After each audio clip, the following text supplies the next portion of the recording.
Yeah. Ito yung hindi mo napapansin sa balita, pero araw-araw mong nararamdaman.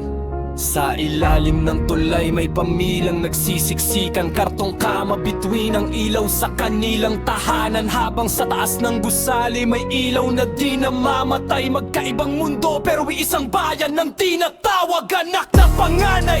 Siya na ang naging haligi, imbes na lapis ang hawak, martilyo ang kapalit lagi. Kinain ng responsibilidad ang murang edad. Buhay ay seryoso, walang pahinga, walang pahabol na saya. Sa ospital may nagdadasal sa tabi, habang bayarin ang kalaban, hindi lang sakit ng gabi. Pipila sa ayuda, umaasang may matitira, pero malas sa dulo, wala nang natatanggap na biyaya. Sa jeep na luma may tsuper na pagod na, kada pasada parang laban sa sariling paghinga. Gasolina'y tumataas, kita'y pababa, pero pamilya sa bahay hindi po pwedeng pabayaan pa. Sa ilalim ng isang langit, iba-iba ang laban. May luha sa bawat ngiti, may sugat sa likod ng saya.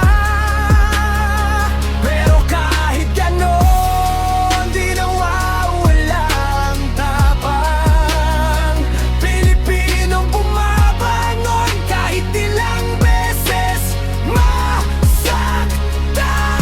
Sa social media mukhang okay ang lahat, pero sa likod ng screen may pusong wasak, pressure ng buhay.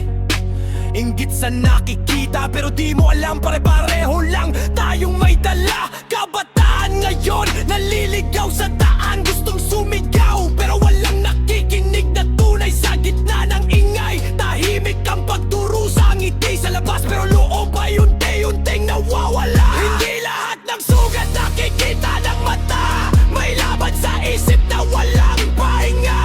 Pero kapit lang, kahit madilim ang paligid, may liwanag pa rin kahit maliit, kahit bilis. Sa ilalim ng isang langit, iba-iba ang laban. May luha sa bawat ngiti, may sugat sa likod ng saya. Pero kahit ganon, di nawawala ang tapang Pilipino bumabangon kahit ilang beses masaktan. Kapag dumating ang araw na mapagod ka, tingnan mo ang paligid, hindi ka nag-iisa. Sa bawat